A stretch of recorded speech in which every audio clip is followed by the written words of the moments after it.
part 2 of my list of the top 10 TV shows that have jumped the shark. Now, before we begin this list, I just want to throw out a swear warning. I will swear in this video probably quite a bit when I get to number 2 and number 1. I can't really talk about those two without swearing, so just going to be honest with you on that. Okay? So here we go. Number 5 on my list is Heroes. Now, this is a show that started off really good in that first season. It was definitely something that I was intrigued by, and the stories were good. It definitely built to a good crescendo to the end, and it kept us guessing on what's going to happen. It didn't reveal the villain until a little over halfway into the season, and it was done very well, so I enjoyed that first season. And unfortunately, the second season was hurt by the writer's strike. So my brother and I used to watch it, Heroes. Second season, it started off okay. Not as good as the first one, but that was a tough act to follow, so of course I forgave it, and it was okay.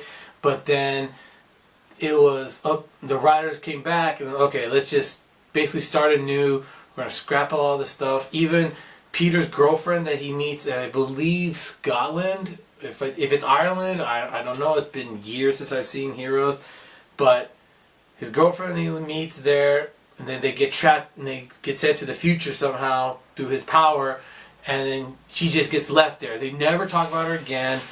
Stuff like that's kind of like nitpicking, you can say, but it's just one of those things that the writers just dropped completely when they came back and started anew in season 3. But season 3 is kind of when it really started going downhill. They tried to bring in new villains and bring back a couple of the old villains, but now they weren't that good anymore, or they were just completely disintegrated like that. And it was getting really convoluted, because then these people are kind of related, but now this person's also related here, but maybe not, and it was too much. They tried to do too much, especially in the third season, and I was like, that's it, I'm done. And it really started going downhill in that third season. And I think part of it could be put on the writer's strike in the second season, kind of throwing the game plan off. But somehow it just never was able to capture that same spirit and the same quality and the way that hooks and the way it can hook you that it did in the first season. Maybe it was just one of those TV shows that should have just been one season. Maybe. Or it's just that it started off so hot that there was no way it was going to catch up to it. That happens. But number 4 on my list is Smallville. Now, again, this is one my brothers and I watched. We enjoyed it. You know, Kristen Kruk as Lana is hot, but that's not the only reason we watched it. The first couple of seasons, it was definitely a creature of the week, kind of, or a freak of the week, you could say, with different villains coming in that weren't really in the comic books, and I kind of like that, because this is supposed to be a prequel. He's not Superman yet, so this is supposed to be Clark Kent when he was just in Smallville, and we were able to just see him grow his powers in those first couple seasons, which was good. I liked it. Their third season, he had a lot more Lana, which I was happy to see. She had a good story arc, even though at times she was pretty much a damsel in distress, but it was still a good season. Season 4, again, it was a good season. But then I think sometime around 5 or 6 when they really started to go downhill. They had already graduated high school, so now in college. But it was still alright, but not getting to where it was. Clark Kent then lost his powers, and the fight scenes are starting to get really stupid, because all it would be is, especially the more powered up baddies like Zod or Bizarro, or even, I'm get to it later, I'll get this one later, they would jump at each other and they'll just hold each other and they stare at each other, and that's it, and they would crash. That's not a fight. That's just two guys staring at each other. And that kept on happening when you're waiting for, I'm waiting for these guys to fight. I want to see them throw down, and it never happens. This is why I like the throwdown in Man of Steel so much, because it gave us something that Smallville in 10 years never did. Not to mention, after a while, Smallville ended up being Metropolis, because all the time was now spent in Metropolis.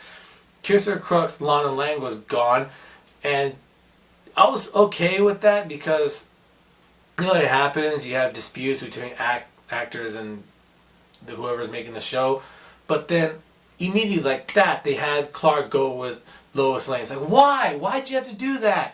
She wasn't even that into him in the first few first couple seasons that they showed her in. I was fine with them bringing in Lois Lane, but they didn't have to have Clark Kent fall for her. I think in season 6 or season 7, I was like, no, this is. And then, what really was like, oh, this is such bullshit, was when they brought in Doomsday. You thought Doomsday was bad in Batman v Superman? Go watch Doomsday in Smallville, and you'll be begging for the Doomsday they give us in Batman v Superman. Yeah, it's pretty damn bad. I just check it out if you are a glutton for punishment. And even my brothers, because I left at like season 6 or 7, and I was like, that's it, I'm done. My brother's like, okay, I started from the beginning, I want to see it through to the end. Even they admitted the last 2 seasons they had to drag themselves through because it was so bad. Yeah, it was pretty terrible. Speaking of terrible, number 3 on my list is How I Met Your Mother. Now, this is a show that was okay, but part of me started to look back and I was like, it was never really that good, especially Ted. Ted was just a whiny little... He was a whiny little bitch. Let's put it that way. Let's just say it. Alright, he was a whiny little bitch. And he was completely unlikable. He was trying everything he could, especially in the later seasons, to try and hook up with Robin, even though she's completely unlikable. And their 2 friends, Marshall, who's a doofus, but at times a likable doofus, and his wife Lily, who's a nymphomaniac at times, which is really the only good thing about her at times. She's kind of a meddlesome pest at some episodes. And then you have the only one that's good in that group, Barney. If your most likable character is the meet 'em, F 'em, and leave 'em type, then your show's kind of screwed up, especially in the later seasons where they try so hard to try and put Barney into a relationship. And even though his character was starting to grow a little bit, nobody else really grew. Ted was still an idiot. He was still a little bitch. And especially when I heard that the last season was going to be all one day, I was like, oh, I'm glad I'm not watching this crap anymore. I mean, the degree at which that this show really started sinking was Legend. Wait for it.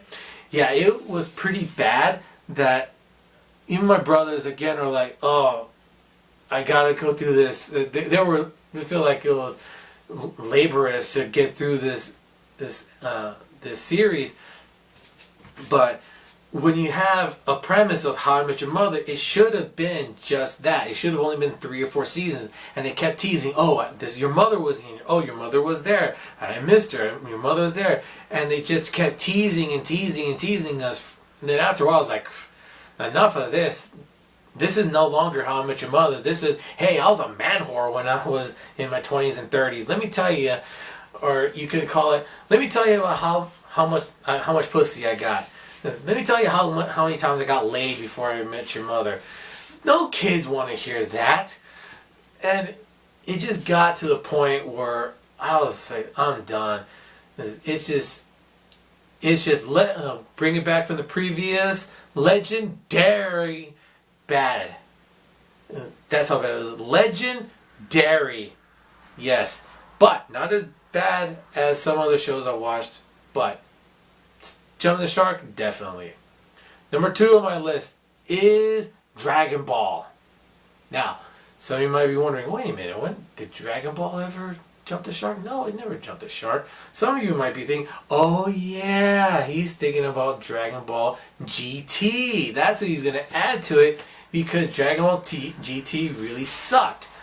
Well, Dragon Ball GT did suck, but that's not where it jumped the shark. Dragon Ball Z is when it jumped the shark during the Majin Buu saga. Now, my favorite character in Dragon Ball Z was Gohan. I really liked Gohan. We got to see him grow as a character. You got to see him go from a scared little boy to a competent fighter, especially at the end of the Cell Saga. And even in interviews I had seen, I've read about by Akira Toriyama, the creator, he said his original plan was to have Gohan be the next big hero, the next main character. That's why we were following him for all those years. And I liked it. I like seeing character growth. That's why I like Vegeta is my second favorite character, because we saw his character growth. But they just threw all that character growth of Gohan just out the window, and I don't blame Akira Toriyama for that. I don't. Not really. He gets a small piece of blame, only because he listened to the people who actually deserve the blame, which are the fans. Fans just going, we want Goku, Goku, Goku, Goku, Goku. And in Majin Buu, not only did they weaken Gohan, which is a really bad idea, some people will say, oh, that's just Gohan's character. He's not a fighter. He didn't even say that. But it's not just about being a fighter. It's about him willingness to protect his friends and family. That's what he was learning, to rely not just on his dad, but on his own strength. That's what the whole point at the end of the Cell Saga was, for him to step up and be the man, and what do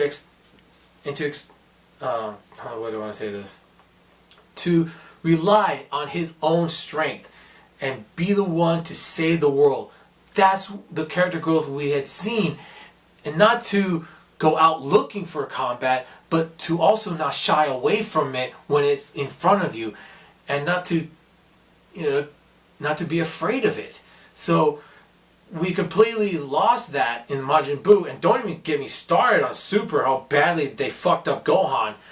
Oh shit. But they weakened Gohan in the Majin Buu series. Then it seemed like, oh, we're going to build up Gohan to take down Majin Buu later, when Goten and Trunks are still young, so they're younger than Gohan was when he fought Cell. So you could say, okay, they can learn and grow later on for the next saga. But then just kept on getting longer and more convoluted. Then no, Gohan isn't the one to save them, because Majin Buu absorbs Goten and Trunks, and they had to bring Goku back to save everybody again. It's like, oh, what the fuck?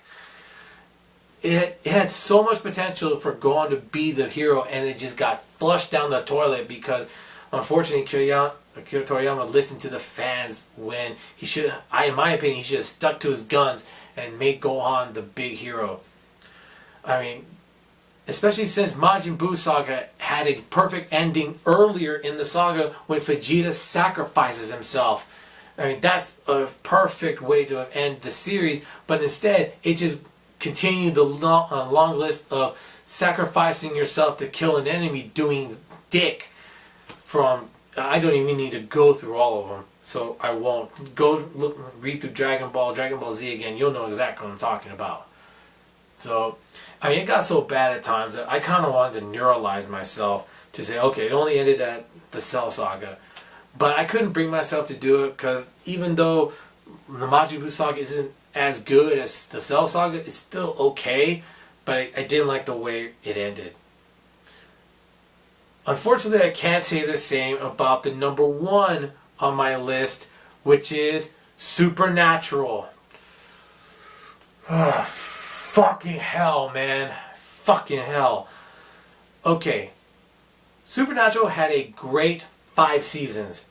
Unfortunately, at the end of the 5th season, what should have been the series finale, they gave us an open ending. Like, no, don't do that. People were saying, yeah, but it got renewed for 6 seasons. It didn't need to go 6 seasons. It had a great story arc for 5 seasons. You didn't need to go more than that.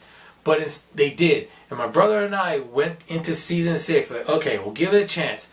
We're going to go into this with an open mind, and we'll see what they do with it. And then it went to shit. It completely went to shit in season 6. Season 7 was just as ridiculous when they brought in Leviathan. Season 6 brought in the mother of all, and she was completely worthless. And then, oh yeah, actually the main villain is here. It's like, oh, that's bullshit. Not to mention, you had Dean once again throwing away what needed to be done in order to get what he wanted. And these seasons were actually making me hate Dean Winchester. And I went back to watch the 5 seasons, and I couldn't not hate Dean Winchester in season 5. So it just pissed me off. And then season 7, my brother and I were like, okay, my brother convinced me, I know season 6 sucked ass, but let's check out season 7.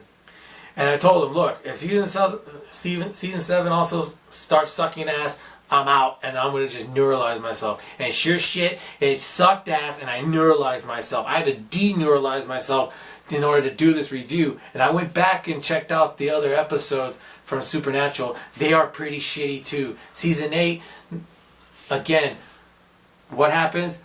Dean sacrifices the world to get what he wants instead of what needed to be done, which is Sam to seal the gates of hell forever. But he didn't want that because, his brother would have to sacrifice himself. And sometimes you need to sacrifice. Isn't that what you're willing to do? Sacrifice your brother on the altar of your own ego because you're unwilling to say yes to Michael? Then, season 9, you had the angels falling. Not to mention, you had Metatron trying to rule things. And also, Dean allowing a rogue angel to possess Sam. It just got convoluted, got stupid. You had to nerf the angels in order to kill them easier. And not to mention, in 10, Dean killed Death. Do I really need to say anything else stupider than that for season 10? And then season 11, which we're on now as the time of this recording, they brought in God. Not in, a pagan god or an Olympian god. The God. Alpha and Omega. And they weakened him too. And they made him weak so they can do something for the season finale. And it's going to go to season 12. I mean, what the fuck? How do you follow bringing in God? How? You can't. So why are you doing this? Fuck. Yeah, this just pisses me off because I was a big fan of the show, and then it just fucked itself really hard and just shit all over its own legacy. I'm done talking about Supernatural. It's just gonna piss me off even more. That's why it's my number one. I get pissed off thinking about it. I started hating the previous season that I used to like, and I had to neuralize myself to make myself forget what was going on.